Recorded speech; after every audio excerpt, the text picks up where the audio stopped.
नमस्कार साथियों, मैं दीपक कुमार पंडित आप लोगों का new impact study YouTube channel पर स्वागत करता हूं। आइए आज हम लोग 10वीं क्लास के गणित का एक लेसन है जिसका नाम है वास्तविक संख्या। यहां से वीडियो को शुरू करते हैं। देखिए, वास्तविक संख्या क्या होता है इसको जानने से पहले आपको जानना पड़ेगा इसके पहले का कुछ नंबर। ठीक है, तो हम स्टार्टिंग बेसिक से स्टार्ट कर रहे हैं। सबसे पहला आपका होता है, पढ़े होंगे आप लोग 9th क्लास में, जिसको कहा जाता है प्राकृत संख्या। ठीक है, अंग्रेजी में इसको कहा जाता है नेचुरल नंबर। तो सबसे पहले समझते हैं प्राकृत संख्या क्या होता है। देखिए, कहीं भी गिनती जो स्टार्ट होता है, आपका गिनती स्टार्ट होता है 1 से। जैसे कहा गया कि काउंट करिए कितने बच्चे बैठे हैं, तो आदमी हमेशा काउंट स्टार्ट करता है, गिनती जो है काउंटिंग स्टार्ट करता है 1 से। 1 2 3 4 5, कभी भी गिनती जो है 0 से स्टार्ट नहीं होता है। तो ये प्राकृत संख्या जो होती हैं ये गिनती की संख्या होती हैं। मतलब अगर इस कोई पूछे आपसे कि प्राकृत संख्या क्या होता है, तो आप बता सकते हैं कि गिनती की संख्याओं को ही प्राकृत संख्या कहा जाता है। मतलब 1 2 3 4 5 अनंत तक होता है। जनरली आप लोग नीचे क्लास में पढ़े होंगे कि गिनती 100 तक होता है, लेकिन 100 के बाद 101 102 103 1 लाख 1 लाख 1 1 लाख 2, ये सब सारी की सारी गिनती की संख्या है।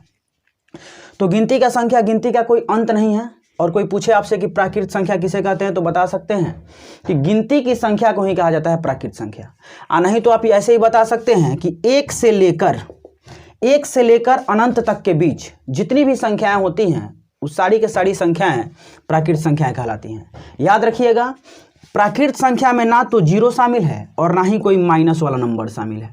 माइनस वाला नंबर और 0 जो है प्राकृत संख्या में शामिल नहीं है। तो सबसे पहला आपका हो जाएगा प्राकृत संख्या किसे कहते हैं। तो गिनती की संख्या को कहा जाता है प्राकृत संख्या। शुरू होता है 1 से, खत्म होता है अनंत पे। मतलब सबसे छोटा कोई प्राकृत संख्या पूछेगा तो आपको आंसर देना है 1, और सबसे बड़ा पूछेगा तो वो है आपका अनंत। इसके बारे में नहीं बताया जा सकता है। याद रखिएगा, प्राकृत संख्या के समूह में 0 आपका शामिल नहीं है। इसके आगे देखा गया इसमें कुछ ना कुछ मिसिंग है, तो अब क्या किया गया, यहाँ पर दूसरा बनाया गया पूर्ण संख्या। तब पूर्ण संख्या क्या होता है, इसको अंग्रेजी में कहा जाता है होल नंबर। तो समझिए ये क्या होता है। देखिए, हम लिख देंगे अगर यहाँ से 1 2 3 4 5 अनंत तक, तो इसको कहते हैं प्राकृत संख्या। गिनती का संख्या 1 से शुरू होकर अनंत पे खत्म होता है, और इन सारी की सारी संख्याओं को कहा जाता है प्राकृत संख्या। प्राकृत संख्याओं के ग्रुप में जब 0 को भी मिला दिया गया, प्राकृत संख्याओं के ग्रुप में जब 0 को भी ऐड कर लिया गया, तो जो ये ग्रुप बना आपका, इसको कहते हैं पूर्ण संख्याओं का ग्रुप। और इसमें से जितना भी नंबर है, इस सब का सब नंबर कहलाता है पूर्ण संख्या। मतलब ये हुआ कि प्राकृत संख्या जो है, प्राकृत संख्याओं का ग्रुप एक छोटा होता है और पूर्ण संख्याओं का ग्रुप जो है बड़ा होता है। याद रखिएगा यहाँ से कि प्राकृत संख्या 1 से शुरू होता है, जबकि पूर्ण संख्या 0 से शुरू होता है। तो अगर आपसे पूछा जाएगा कि पूर्ण संख्या प्राकृत संख्या में क्या अंतर है, तो प्राकृत संख्या कहा जाता है गिनती की संख्याओं को, शुरू होती है यहाँ 1 से और खत्म होती है अनंत पे। लेकिन जब प्राकृत संख्याओं के ग्रुप में 0 को भी शामिल कर लिया जाएगा, तो जो ग्रुप बनेगा उसको कहा जाएगा पूर्ण संख्याओं का ग्रुप, और इसमें से प्रत्येक नंबर को कहा जाता है पूर्ण संख्या। तीसरा देखा गया कि अभी कुछ ना कुछ इसमें मिसिंग है। तो देखिए, यहां से अगर लिख देंगे, अगला पढ़ेंगे हम लोग पूर्णांक, जिसको कहा जाता है इंटीजर। तो ये क्या होता है इसके बारे में समझते हैं। देखिए, अगर लिख देंगे 1 2 3 4 5 6 अनंत तक, तो ये कहलाएगा नेचुरल नंबर, प्राकृत संख्या। प्राकृत संख्या 1 से शुरू होता है, अनंत पे खत्म होता है। लेकिन जब इसी प्राकृत संख्याओं के ग्रुप में 0 को शामिल कर लिया जाता है, तो ये जो नया ग्रुप बनता है इसको कहा जाता है पूर्ण संख्याओं का ग्रुप। तो याद रखिएगा, पूर्ण संख्या हो चाहे प्राकृत संख्या हो, इसमें निगेटिव नंबर नहीं होता है।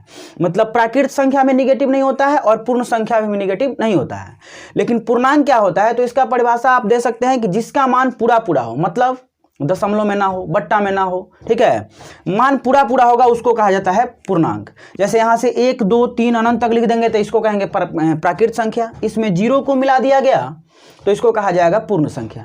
जब पूर्ण संख्याओं के ग्रुप में माइनस वाले नंबर को भी मिला दिया जाए, जब पूर्ण संख्याओं के ग्रुप में माइनस वाले नंबर को भी मिला दिया जाए, तो इसको कहा जाता है पूर्णांक।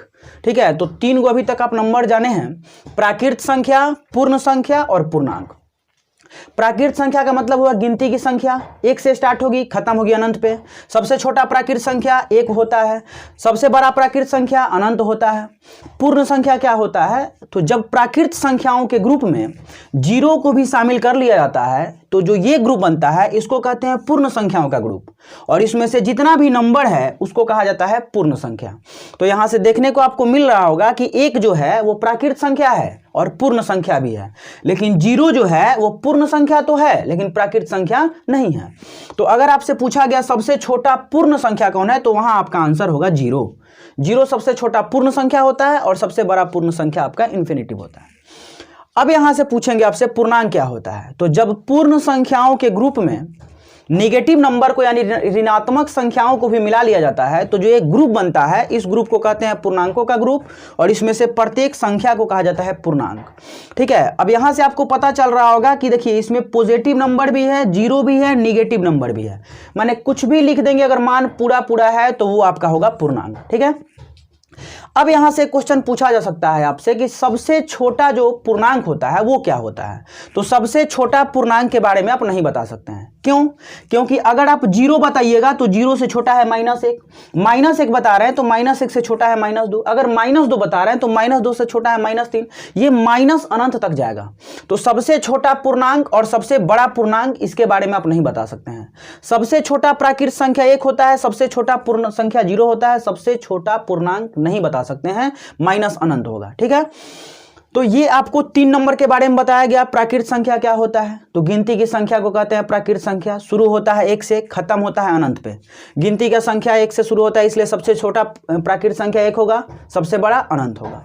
दूसरा, प्राकृत संख्याओं के ग्रुप में 0 को मिला देंगे तो ये हो गया पूर्ण संख्याओं का ग्रुप, और पूर्ण संख्या शुरू होता है 0 से और खत्म होता है अनंत पे, मतलब सबसे छोटा पूर्ण संख्या 0 होगा और सबसे बड़ा अपरिभाषित होगा यानी अनंत होगा।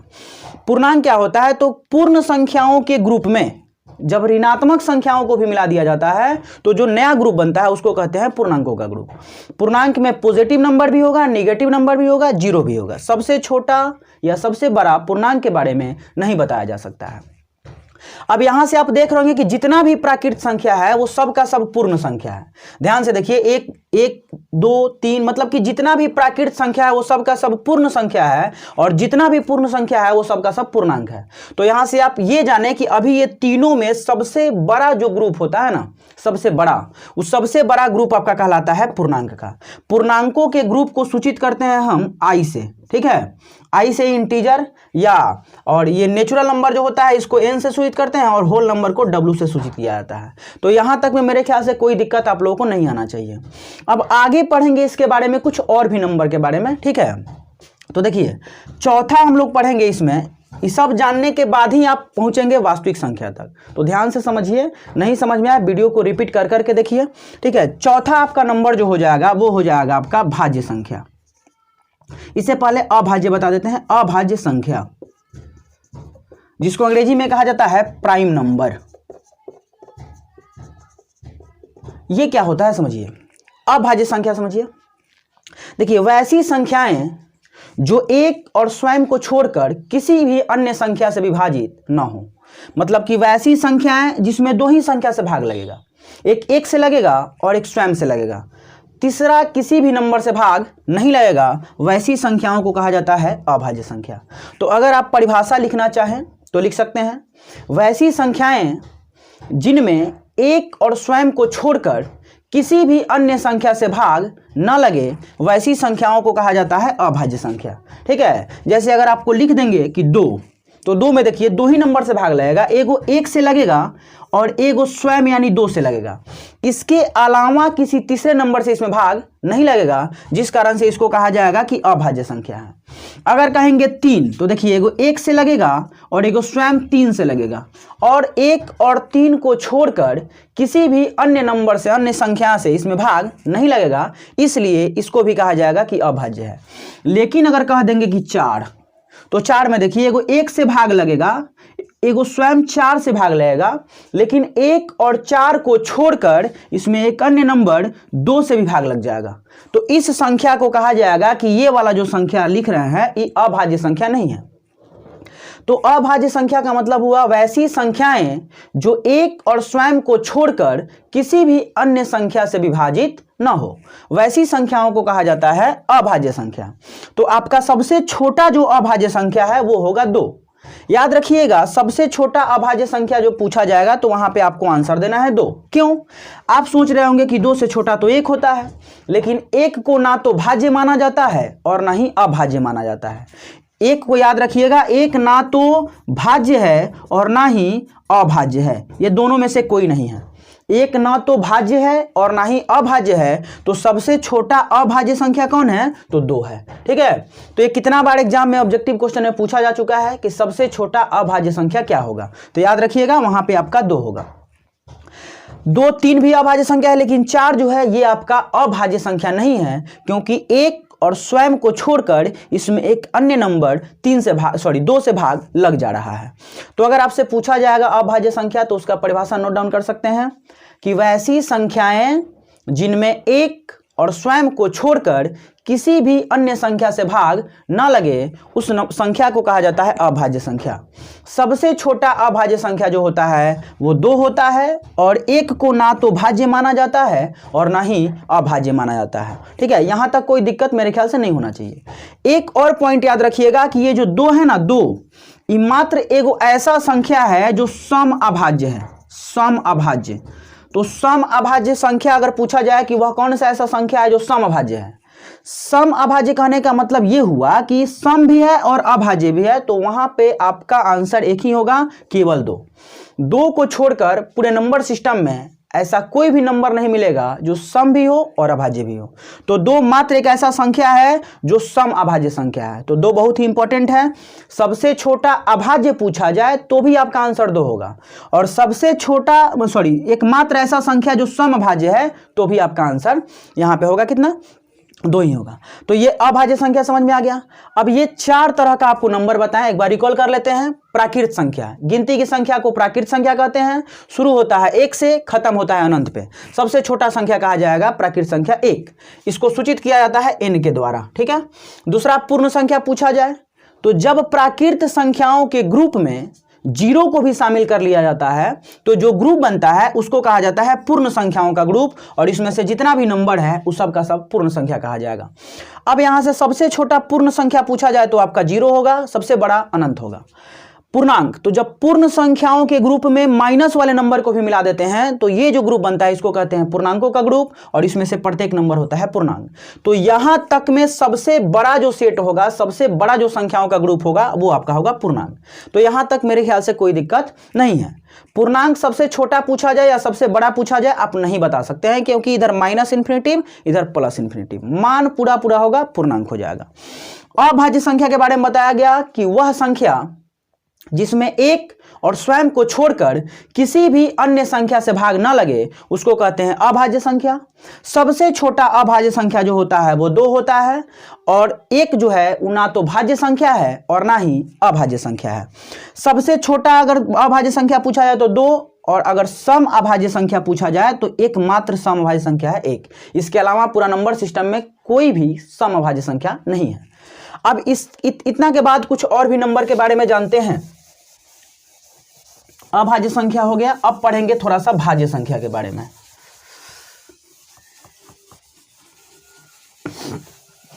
अब देखिए, 5वां जो आपका नंबर होगा वो होगा भाज्य संख्या। इसको अंग्रेजी में कहा जाता है कंपोजिट नंबर।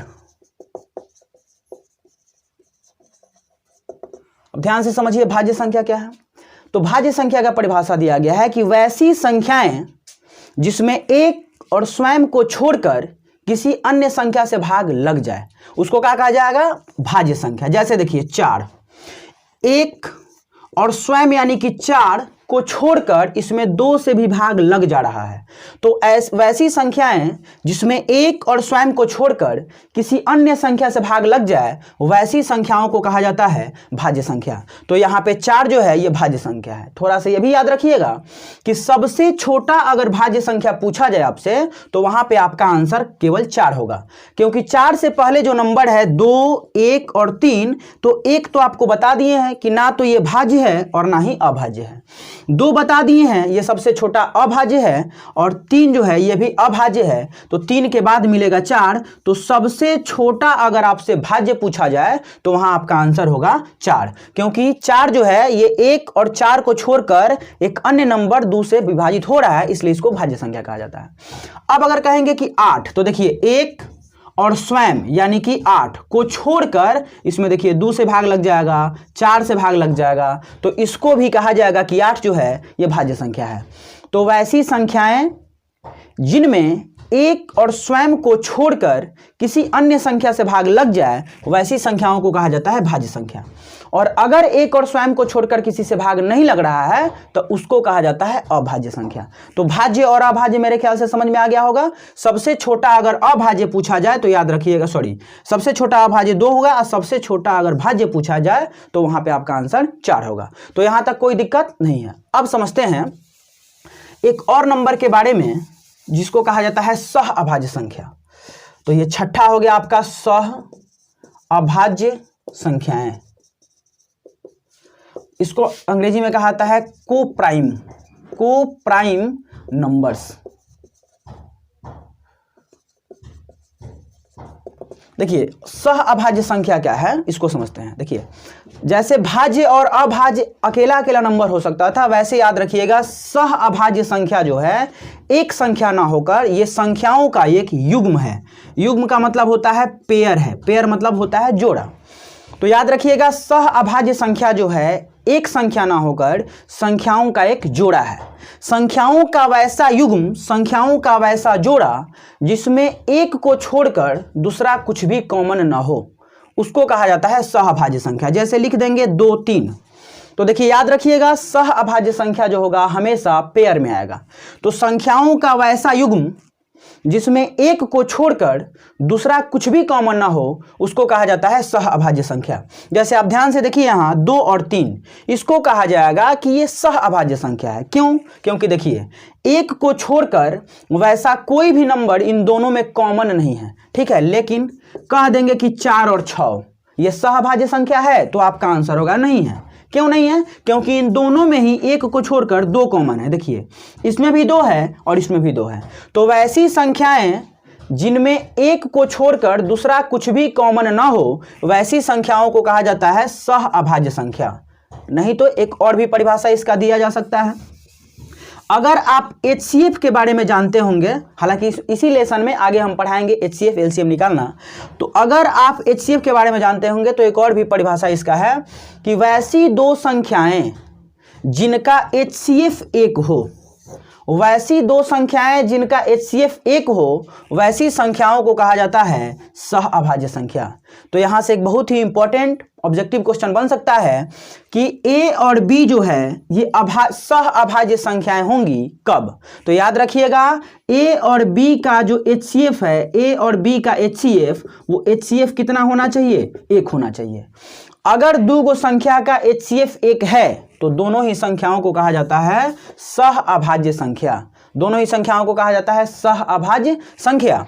नहीं तो आप एक और परिभाषा दे सकते हैं कि वैसी 2 संख्याएं जिनमें एक को छोड़कर दूसरा कुछ भी कॉमन न हो, वैसी संख्याओं को कहा जाता है सह अभाज्य संख्या।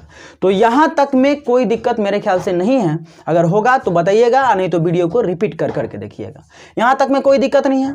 अब आते हैं, ये सब बेसिक बताएं, अब आते हैं 10th लेवल में, ठीक है। तो 10th लेवल में आइएगा तो सबसे पहला आपका जो नंबर के बारे में पढ़ना है वो छठा है। ये 7वां नंबर आपका पढ़ना है सबसे पहला, और उसको कहते हैं हम लोग परिमेय संख्या, जिसको अंग्रेजी में कहा जाता है रैशनल नंबर। तो इसके बारे में पढ़ते हैं परिमेय संख्या। देखिए यहां से 10वां में एक क्वेश्चन समझिए फिक्स रहता है, 4 को दे देगा, पूछेगा कौन सा परिमेय है कौन परिमेय नहीं है। तो परिमेय संख्या समझते हैं। देखिए इसका 3 कंडीशन है। अभी आपको पूर्णांक के बारे में बताया है पीछे, एक दूसरा से सब कनेक्टेड है। अगर आप ध्यान से नहीं देखिएगा तो दिक्कत हो जाएगा। चलिए परिमेय संख्या समझते हैं। परिमेय संख्या का परिभाषा दिया गया है कि वह संख्या जिसे P/Q के रूप में लिखा जा सके, वह संख्या जिसे P/Q के रूप में लिखा जा सके, जहां P और Q दोनों के दोनों पूर्णांक हो। मतलब पूरा पूरा हो, तथा एक और कंडीशन है कि q का मान 0 के बराबर न हो। तो परिमेय संख्या का परिभाषा आप नोट डाउन कर सकते हैं कि वह संख्या जिसे p बट्टा q के रूप में लिखा जा सके, जहां p और q दोनों पूर्णांक हो तथा q का मान 0 के बराबर ना हो, यानी नीचे वाले का मान 0 के बराबर ना हो। ठीक है, क्यों? क्योंकि नीचे वाले का जब मान 0 हो जाता है हर का मान, तो वो संख्या जो है अपरिभाषित हो जाती है। तो अगर आपको परिमेय संख्या का परिभाषा लिखना है तो लिख सकते हैं वह संख्या जिसे p बट्टा q के रूप में लिखा जा सके, जहां p और q दोनों पूर्णांक हो तथा q का मान 0 के बराबर ना हो, उस संख्या को कहा जाता है परिमेय संख्या। अभी आपको बताया है पूर्णांक का मतलब प्लस में हो सकता है, माइनस हो सकता है, 0 हो सकता है, कुछ भी होगा लेकिन पूरा पूरा होगा। ठीक है, तो अगर पूर्णांक है p और q और p बटा q के रूप में है तो उसको कहा जाएगा परिमेय संख्या, और q का मान याद रखिएगा 0 के बराबर नहीं होना चाहिए। तब परिमेय संख्या होने के लिए 3 शर्त है। सबसे पहला शर्त कहता है कि संख्या का p बट्टा q के रूप में होना चाहिए। दूसरा कहता है कि जब हम अंश लिखे और हर लिखे हैं दोनों का दोनों क्या होना चाहिए, पूर्णांक होना चाहिए। और तीसरा जो कहता है कंडीशन कि ये नीचे वाले का जो मान है वो कभी भी 0 के बराबर नहीं होना चाहिए। अगर कोई संख्या इन तीनों शर्तों को पूरा करती है तो उस संख्या को कहा जाएगा परिमेय संख्या। अब एक बात और समझ लेते हैं, देखिए रूट के अंदर कोई भी वैसा नंबर जिसका वर्गमूल पूरा पूरा नहीं निकलेगा, इसको पूर्णांक नहीं माना जाता है। ठीक है, इसको पूर्णांक नहीं माना जाएगा। जैसे लिख देंगे यहां से √9, तो इसका वर्गमूल निकल जाएगा 3, तो इसको कहा जाएगा कि √9 जो है ये पूर्णांक है क्योंकि इसका वर्गमूल निकल गया। लेकिन जिसका वर्गमूल पूरा पूरा नहीं निकलता है उसको हम लोग पूर्णांक नहीं मानेंगे। तो एग्जाम्पल में समझते हैं। तो अगर आपसे कोई पूछ देगा कि परिमेय संख्या क्या है तो बता सकते हैं कि वह संख्या जिसे p बट्टा q के रूप में लिखा जा सके, जहां p और q दोनों पूर्णांक हैं तथा q का मान 0 के बराबर नहीं है, इस संख्या को ही कहा जाएगा आपका परिमेय संख्या। जैसे कुछ एग्जांपल ले लेते हैं, लिख देंगे 3/2, तो देखिए तो शर्त पूरा कर रहा है। तो देखिए p बट्टा q, तो p बट्टा q पहला शर्त कंडीशन सही है। दूसरा कंडीशन कहता है p q दोनों पूर्णांक, तो देखिए 3 भी पूर्णांक है और 2 भी पूर्णांक है, तो p बट्टा q में p और q दोनों पूर्णांक है। और तीसरा कंडीशन कहता है कि q का मान 0 के बराबर नहीं होना चाहिए, तो देखिए q का मान 2 है, 0 के बराबर नहीं है, 0 को छोड़ के कुछ भी हो सकता है, तो इसको भी कहेंगे कि ये क्या है, परिमेय। अगर लिख देंगे -6/7, क्या ये परिमेय है? तो देखिए p बट्टा q के रूप में है, पहला कंडीशन सही। दूसरा कंडीशन कहता है p और q दोनों पूर्णांक, तो देखिए -6 भी पूर्णांक है और 7 भी पूर्णांक है, तो दोनों पूर्णांक है, दूसरा कंडीशन भी सही। और तीसरा कंडीशन कहता है कि q का मान 0 के बराबर ना हो, तो देखिए q का मान 0 के बराबर है नहीं है, तो इसको भी कहा जाएगा ये भी क्या है, परिमेय संख्या है। एक और एग्जाम्पल लेके देखते हैं, 0/7 क्या परिमेय संख्या है? तो देखिए वह संख्या जिसे p बट्टा q, तो p बट्टा q के रूप में है। दूसरा कंडीशन कहता है कि p q दोनों को पूर्णांक, तो देखिए 0 भी पूर्णांक है और 7 भी पूर्णांक है, तो दोनों पूर्णांक है। और तीसरा कंडीशन कहता है कि नीचे वाले का मान जो होना चाहिए 0 के बराबर नहीं होना चाहिए, तो देखिए नीचे वाले का मान कितना है, 7 है, 0 के बराबर नहीं है, तो इसको भी कहा जाएगा कि ये भी आपका क्या है, परिमेय। याद रखिएगा नीचे वाले का मान 0 नहीं होना चाहिए, ऊपर वाले का मान 0 हो सकता है। अब कहेंगे कि क्या 4 पूर्णांक है, सॉरी परिमेय है? 4 भी परिमेय है। देखिए कैसे, बट्टा में 1 छिपा रहता है, आप जानते होंगे किसी भी संख्या के 3 जगह 1 छिपा रहता है, एक उसके पावर में 1 छिपा रहता है, एक उसके गुना में 1 छिपा रहता है और एक उसके भाग में 1 छिपा रहता है। ठीक है, ये 3 जगह 1 छिपा रहता है। तो 4 अगर पूछा जाए कि क्या परिमेय है तो बता सकते हैं कि हाँ 4 परिमेय है, क्योंकि 4/1 लिख देंगे, तो 4/1 देखिए p बट्टा q, p और q 4 और 1 दोनों पूर्णांक है और q का मान 0 के बराबर नहीं है।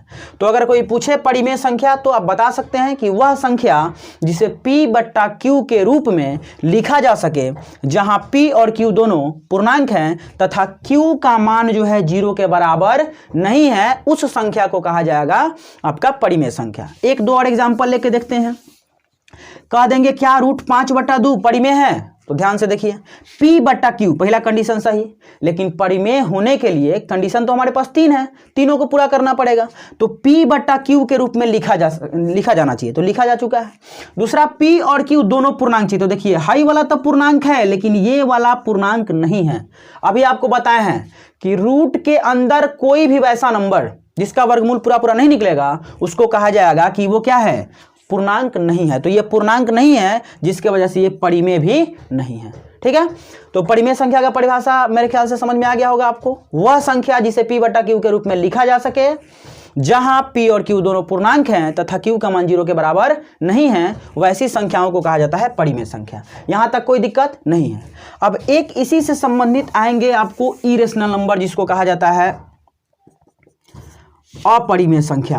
अपरिमेय संख्या अंग्रेजी में इसको कहा जाता है इरेशनल नंबर। अब इसको समझते हैं क्या होता है। तो इसका परिभाषा दिया गया, देखिए, वह संख्या जो p बटा q के रूप में नहीं लिखा जा सके, जहां p और q क्या हो, पूर्णांक हो, और q का मान 0 के बराबर न हो, उस संख्या को कहा जाता है कौन सी, उस संख्या को कहा जाता है अपरिमेय संख्या। तो इसका परिभाषा क्या, देखिए, वह संख्या जिसे p बटा q के रूप में नहीं लिखा जाना चाहिए, जहां p और q दोनों पूर्णांक है और q is not equal to 0, उसको कहा जाएगा अपरिमेय संख्या।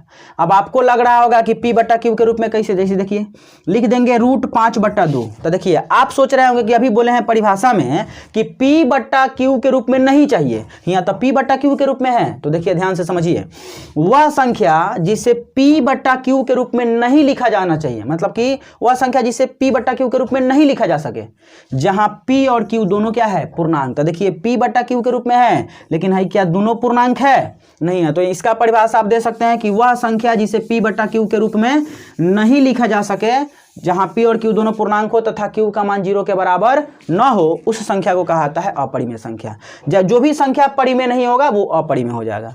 तो अभी तक में जितना भी नंबर आपको पढ़ा है, अगर पूछेंगे सबसे बड़ा ग्रुप किसका है, तो याद रखिएगा वो परिमेय संख्या का है। जितना भी प्राकृत संख्या है वो सब परिमेय होगा। जितना, अब देखिए, प्राकृत, पूर्ण और पूर्णांक तीनों में सबसे बड़ा किसका ग्रुप है, पूर्णांक का है। इसे लिख देंगे यहाँ 1 2 3 4 5 अनंत तक। तो इसको कहेंगे, यहां से यहां तक के नंबर को कहेंगे नेचुरल नंबर, प्राकृत संख्या। इसमें 0 मिला दिए तो अब ये जो ग्रुप बन जाएगा इसको कहेंगे होल नंबर, और इसी में अगर माइनस वाला नंबर मिला दिए तो अब ये जो ग्रुप बन जाएगा इसको कहा जाएगा कौन सी, तो इसको कहा जाएगा आपका पूर्णांक। ठीक है, इसको कहा जाएगा जेड, यानी जेड या आई कहा जाएगा पूर्णांक। तो सबसे बड़ा ग्रुप अभी तक में आप लोग पढ़े हैं कि पूर्णांक है, लेकिन अब पूछा जाएगा कि सबसे बड़ा ग्रुप कौन है, तो अभी पढ़ाएंगे आपको जितना भी पूर्णांक होता है ना, उस सब का सब परिमेय है, लेकिन सब का सब परिमेय पूर्णांक नहीं है। जैसे लिख देंगे 2/3, तो ये परिमेय है लेकिन पूर्णांक है नहीं। तो अभी तक में सबसे बड़ा पूर्णांक, सबसे बड़ा नंबर का ग्रुप जो हो जाएगा वो परिमेय हो जाएगा। अपरिमेय बता दिए, परिमेय का मतलब वह संख्या जिसे p बटा q के रूप में लिखा जा सके, जहां p और q दोनों पूर्णांक है तथा q का मान 0 के बराबर नहीं है। और अपरिमेय का मतलब हो गया कि वह संख्या जिसे p बटा q के रूप में नहीं लिखा जा सके, जहां p और q पूर्णांक है और q का मान 0 के बराबर न हो। अब कल पढ़ाएंगे आपको कि, अब देखिए अभी तक हम लोग केवल बेसिक चीज जाने हैं, अभी तक चैप्टर के बारे में भी नहीं शुरू हुआ है। तो चैप्टर कल शुरू हो जाएगा, उसको कहा जाएगा वास्तविक संख्या। अब बताएंगे आपको वास्तविक संख्या क्या होता है, फिर बताएंगे यूक्लिड का विभाजन प्रमेय का क्या था, यूक्लिड विभाजन एल्गोरिथम क्या था, उसके बाद अंक गणित का आधारभूत प्रमेय क्या है, इस सारा का सारा बताया जाएगा। यहाँ तक पढ़िए, ठीक है। नहीं समझ में आया कमेंट करिए, फिर से वीडियो एक बनाया जाएगा। ये पार्ट 1 है, फिर पार्ट 2 जाएगा। 3-4 पार्ट में मेरे ख्याल से ये वाला आपका लेसन खत्म हो जाएगा। चलिए मिलते हैं नेक्स्ट वीडियो में।